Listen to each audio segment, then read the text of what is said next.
It's just a gathering. It's just camaraderie to honor the elders and the veterans, to visit old friends, make new ones, show what you've made.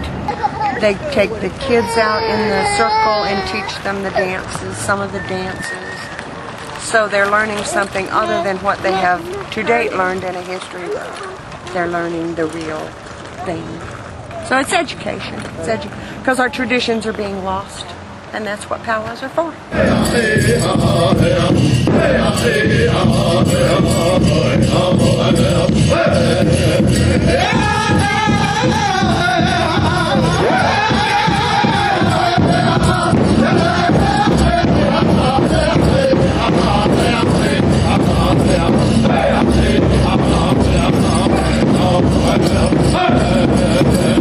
So we tell stories. It's called the oral tradition, telling stories, speaking. You learn how to speak. Not all of you will become speakers. Maybe some of you someday will be storytellers. So are these real skins? Yes. Is that real buffalo skin out there? Yes. When they advertise buffalo burgers, is that actually coming from bison or yes, buffalo? It's coming from bison. There's bison in all states. They're raised in large quantities and harvested for meat. It's very common. At one time, 200 years ago, they were all close to extinction, but not anymore. Now there's lots of buffalo. That is really neat. Of course, this is a New Mexico design. Out in New Mexico, the Hopi Indians out there. Yeah, it kind of, the shape and everything and those dots and everything, it kind of looks like Roswell, New Mexico. Oh, you want to see a Roswell? Wait just a minute. Does that not look like a flying saucer? Yeah, it does. It does. That's what a kid walked up here a while ago and told me.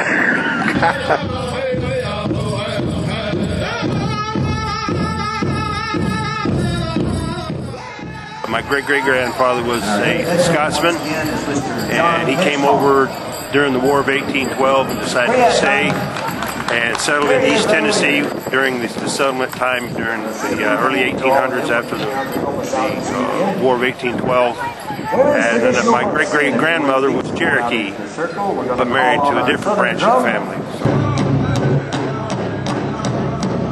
We saw you dancing in the circle there earlier when the ladies' traditional dance, I think it is? Yes. Okay, can you tell us a little bit about what that dance is about? Well, for me, it's an expression of an appreciation for the Creator, for the people that has gone on before us, and for those who can't dance, and for those that will eventually come behind me. So for me, it's dancing from my heart in honor of all nations, and number one and foremost for me is the Creator and my grantees. That's what it means to me. Fantastic. Now, what tribe are you? Blackfoot and Cherokee. One of the most common misconceptions that many people have about Indian people is that they're all the same, and this is not true at all. There are many different Indian nations with many different cultures and traditions. And this is an intertribal event here this weekend, and so we honor all tribes' traditions.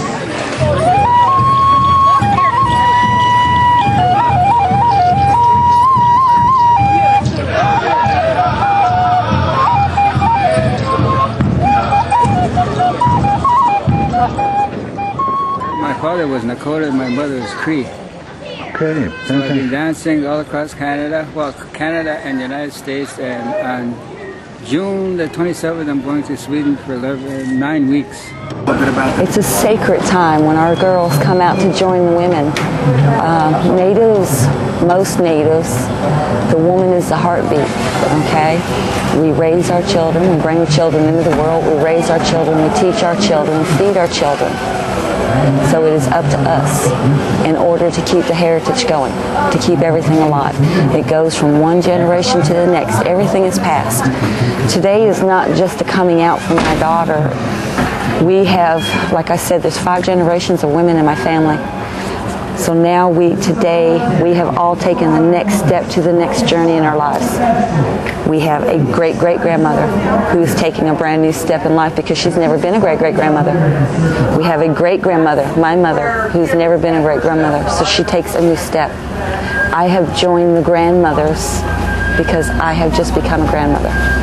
My daughter is of age, and therefore she joins the women because she's the next generation to bring the children into the world. Then my granddaughter, who is just starting life. So we look at things. Our children and our elders, they're the most honored and treasured people that we have.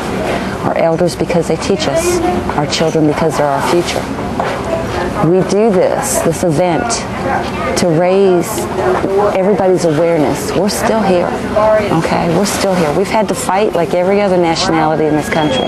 We're still fighting today, all right? And I will continue to fight. I'm proud of who I am. I'm very proud of it. I like to teach my children to be proud of who they are. There was Mohawk, was one Algonquin, and Iroquois, I think. Okay. But you attend school up here in the Upper Cumberland? And so do you observe your traditional Indian heritage when you're out in school? Yeah. I always ask teachers about what happened like back then with the natives and the World Wars and stuff like that, you know. Yeah. So do you get a different perspective when they know that you're Native Indian? Yeah.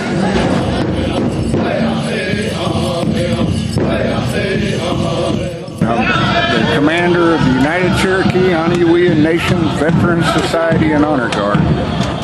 I travel around powwows around the southeast and post the colors to open the event and then close them out Sunday night when we retire the colors. Okay, and you are Cherokee, right?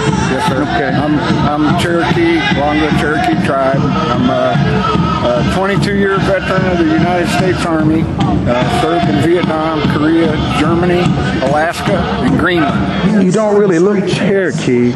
You look, like one of the typical Caucasian folks. People say, your brother looks like an Indian, but you don't. Right, they ask you, have you got the we same... have the same parents. Same parents, okay, yeah. Because we don't look like the Hollywood Indians that people expect to see when you tell them that you're an Indian. They think you're just a white guy playing Indian. But I was born and raised Cherokee. My parents are both Cherokee descendants. 4 great-grandparents came from Cherokee, North Carolina. I have some white blood. I can't prove it.